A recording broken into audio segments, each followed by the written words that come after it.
यहाँ व्यक्ति की योग्यता का नहीं, जाति का सम्मान होता है। जो ही आकर के इस सेक्रेटरीट में प्रवेश किया, कमरे में गए, जिस कमरे में आप दर्शन करके आए हैं यही कमरा था। इसकी एक छोटी सी कहानी बताऊंगा। इस कमरे में कारपेट बिछी होती थी। जो ही बाबा साहब डॉक्टर अम्बेडकर के आने की सूचना मिली तो कारपेट को समेट दिया गया। नहीं करेंगे क्योंकि हमें संकल्प भूमि पर भी जाना है। आप दूर दूर से आए हैं, इस जगह के महत्व के बारे में आप सभी को पता होना चाहिए। प्रबुद्ध उपासक उपासिकाओं, बाबा साहब हम सब लोग जानते हैं, बड़ौदा के महाराज सयाजी गायकवाड़ ने बाबा साहब को छात्रवृत्ति दी और उस छात्रवृत्ति को लेकर के बाबा साहब विदेश पढ़ने गए। छात्रवृत्ति 2 वर्ष के लिए थी, लेकिन उसके साथ एक शर्त थी, एक एग्रीमेंट था, अनुबंध था कि उच्च शिक्षा हासिल करने के बाद 10 वर्ष तक इस बड़ौदा रियासत की सेवा करनी पड़ेगी।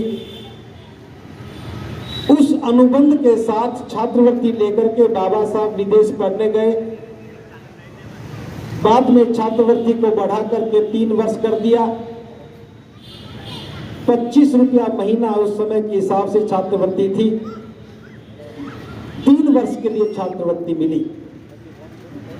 बाबा साहब एमए करने के लिए गए थे, लेकिन एक साथ वहां उन्होंने बहुत सारी अभी वो और रुकना चाहते थे, लेकिन अनुबंध की शर्तें थी।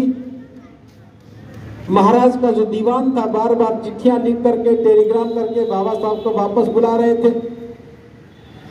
बाबा साहब पढ़ाई बीच में छोड़ करके लौट करके आए।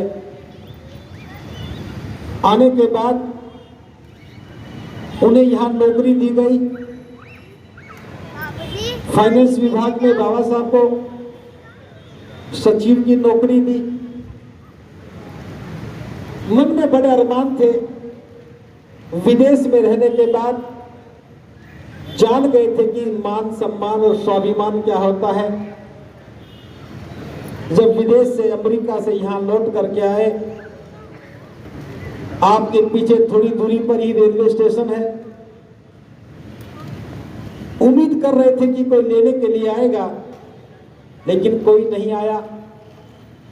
समझते देर नहीं लगी कि यह भारत देश है, यहां व्यक्ति की योग्यता का नहीं, जाति का सम्मान होता है। जो ही आकर के इस सेक्रेटरीट में प्रवेश किया, कमरे में गए, जिस कमरे में आप दर्शन करके आए हैं यही कमरा था। इसकी एक छोटी सी कहानी बताऊंगा। इस कमरे में कारपेट बिछी होती थी। जो ही बाबा साहब डॉक्टर अम्बेडकर के आने की सूचना मिली तो कारपेट को समेट दिया गया। अपमान की जो घटनाएं घटी, मैं उनकी पुनरावृत्ति नहीं कर रहा हूं। चपरासी पानी नहीं पिलाता था, फाइल दूर से फेंकता था, हर व्यक्ति व्यंग कसता था। पूरी बड़ौदा शहर में रहने की जगह नहीं मिली। आज हम दूसरे प्रदेश से आते हैं, होटल में रुकते हैं, लेकिन बाबा साहब को किसी भी होटल वाले ने रहने की जगह नहीं दी। यहां से मात्र 1.5 किलोमीटर की दूरी पर एक धर्मशाला थी। किनकी धर्मशाला थी वो? पारसियों की धर्मशाला थी। बाबा साहब वहां पर गए, वहां पर भी कमरा नहीं मिला। उनका चौकीदार लोभी था, मन में लोभ था। कहा कि अगर मुझे दुगना पैसा दे दो तो मैं आपको किराया दे दूंगा, बस आपको अपनी जाति नहीं बतानी। बाबा साहब ने कहा कि ये तुम्हारा मामला है, जाति लिखो या ना लिखो, मुझे तो रहना है, रहने की जगह चाहिए। और बाबा साहब उस पारसी धर्मशाला में, जिसका वर्णन बाबा साहब ने वेटिंग फॉर वीजा में लिखा है कि रात को चारपाई के ऊपर से चूहे कूदते, उसमें कादड़ भी थी। ऐसी बुरी हालत में बाबा साहब रहे, लेकिन 10 दिन तक जो कार्यालय में अपमान की घटनाएं घटी, उनको सहना बड़ा मुश्किल हो रहा था। उधर से पारसियों को पता लगा तो उन्होंने भी बाबा साहब पर हमला किया, लाठियां लेकर के आए, अब शब्द कहे, सामान को बाहर निकाल के फेंक दिया। बाबा साहब ने 1 सप्ताह की मोहलत मांगी थी कि मुझे 1 सप्ताह का समय दे दो, लेकिन उन्होंने कहा कि 1 सप्ताह की बात तो बहुत दूर, हम 1 क्षण का भी समय नहीं देंगे। बाबा साहब ने सामान को समेटा, दफ्तर आए और रिजाइन किया, नौकरी से त्याग पत्र दिया और वापस स्टेशन पर गए। पता लगा कि गाड़ी तो 4 घंटे की देरी से चल रही है। रेलवे स्टेशन के पास में ही, जिसे आज हम सयाजी पार्क बोलते हैं, ये पार्क उस समय भी था। तो बाबा साहब वही बोधि वृक्ष के नीचे बैठ करके 4 घंटे तक चिंतन मनन करते रहे और वही संकल्प लिया था कि मेरे पास इतना ज्ञान है, सबसे ज्यादा शिक्षित हूं, इसके बावजूद भी मुझे अपमानित होना पड़ता है। मैं इस अपमान के कारण को जब तक खत्म नहीं कर दूंगा, जब तक चैन से नहीं बैठूंगा। 23 सितंबर 1917 का दिन था। बाबा साहब ने यहां पर संकल्प लिया। उस संकल्प भूमि पर हम जाएंगे। ये छोटा सा सफर था।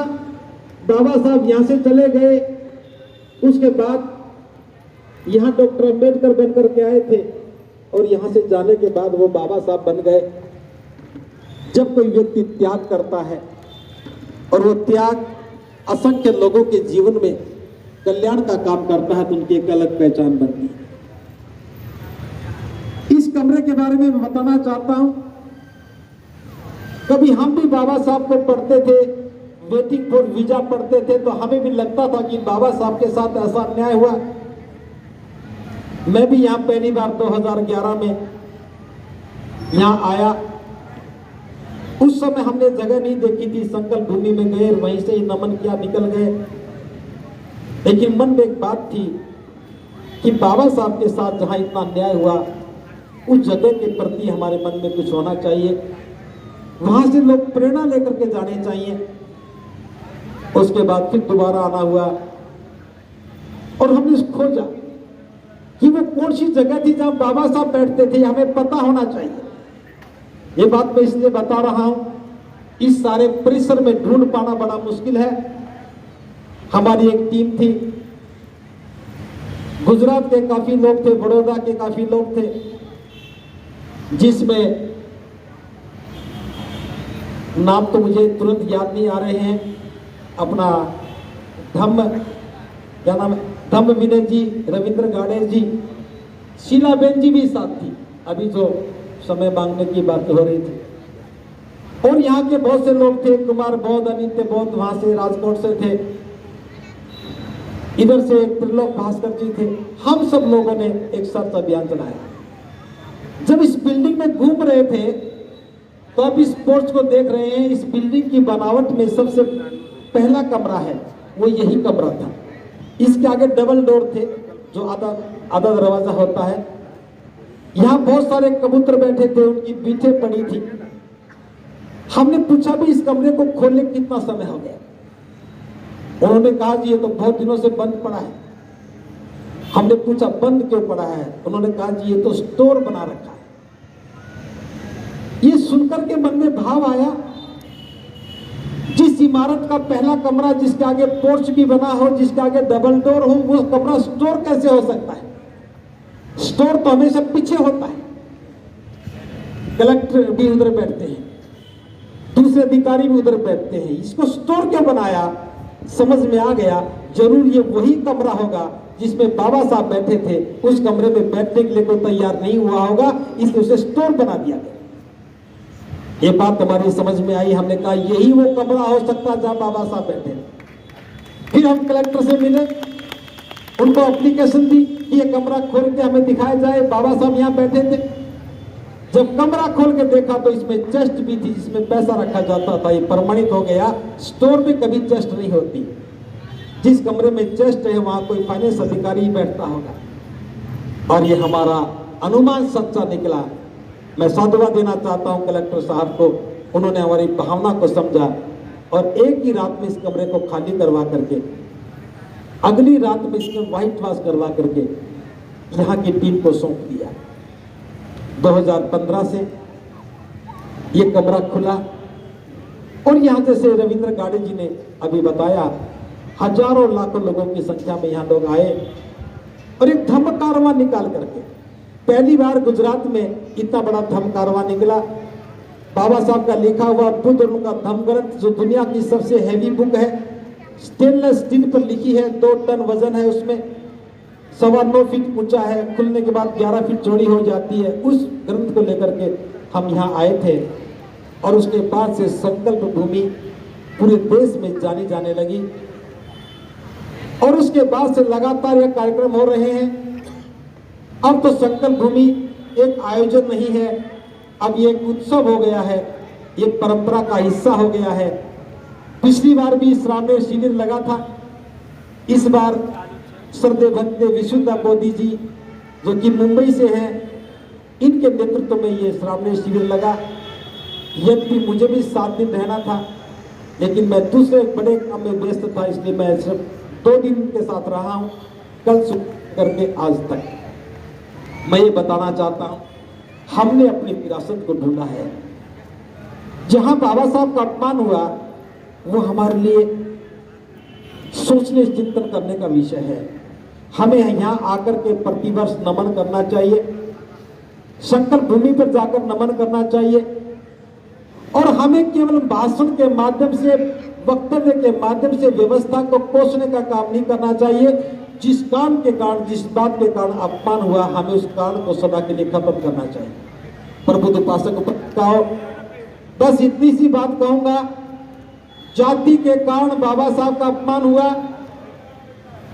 और बाबा साहब ने अपने पूरे जीवन की साधना के बाद, बाबा साहब ने अपने पूरी ज्ञान की साधना के बाद, जीवन के अनुभव के बाद इस जाति व्यवस्था का समाधान के रूप में महाकारुणिक बुद्ध के धम्म की शरण हमें दी है। बाबा साहब ने कहा कि बुद्ध की शरण ही हमारी समस्याओं का समाधान है। अपमान से समाधान चाहते हो तो जाति व्यवस्था से बाहर निकल करके बुद्ध की शरण में आना होगा और बौद्ध बनकर के जब यहाँ आएंगे तो हमें लगेगा कि हमने बाबा साहब के अपमान का बदला लिया है। हम किसी का अपमान करके बदला नहीं लेंगे, हम जो बाबा साहब ने मार्ग दिया उस पर चल करके इस व्यवस्था को बदल करके हम अपने अपमान का बदला लेंगे। आज आए हो, आपकी जातियां होंगी, लेकिन जाओ तो जाति को लेकर के मत जाना, यही गुजरात वालों को सौंप जाना।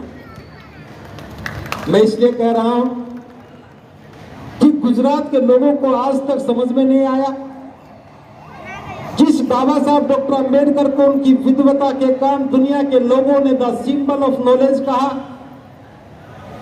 जो बाबा साहब अंबेडकर करोड़ों लोगों के मसीहा बने, जिन्होंने बुद्ध के बाद एक बहुत बड़ा धम्म चक्र प्रवर्तन चलाया, जिस धम्म की से दुनिया में भारत की पहचान है, इस सदी के महानायक का जहां अपमान हुआ, यहां की सरकार को प्रायश्चित करना चाहिए था, बाबा साहब से क्षमा याचना करनी चाहिए थी। इस सारे भवन को बाबा साहब की स्मृति में एक संग्रहालय बनाना चाहिए था। जो पारसी धर्मशाला थी आज भले वो टूट करके नई बन गई है, उस सारी जमीन को बाबा साहब के स्मारक के रूप में बना करके वहां छात्रावास का निर्माण करना चाहिए था, जहां रहने वाले हर छात्र का एहसास होता कि यहाँ बाबा साहब का अपमान हुआ और हम सम्मान से रह रहे हैं। और जिस संकल्प भूमि में बाबा साहब ने संकल्प लिया था, वहां एक भव्य इमारत बननी चाहिए। यद्यपि सरकार ने एक इमारत बनाई है, मैं रात को देख करके आया हूं, उसके लिए मैं साधुवाद तो दूंगा, लेकिन वो किसी काम की नहीं बनाई।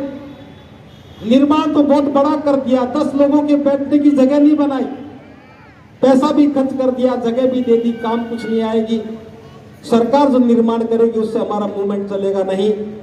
निर्माण भी करना है तो समाज को करना होगा। बस सरकार से तो कहो कि जमीन को हमें दे दो, निर्माण हम कर लेंगे, याचना नहीं, अधिकार है हमारा। गुजरात सरकार को चाहिए कि बाबा साहब डॉक्टर अम्बेडकर के संविधान से देश चल रहा है और बाबा साहब के लिखे हुए बुद्ध उनके धम्म ग्रंथ से हमारा जीवन चलता है और उनका अपमान यहाँ हुआ है, उसका प्रायश्चित करना चाहिए।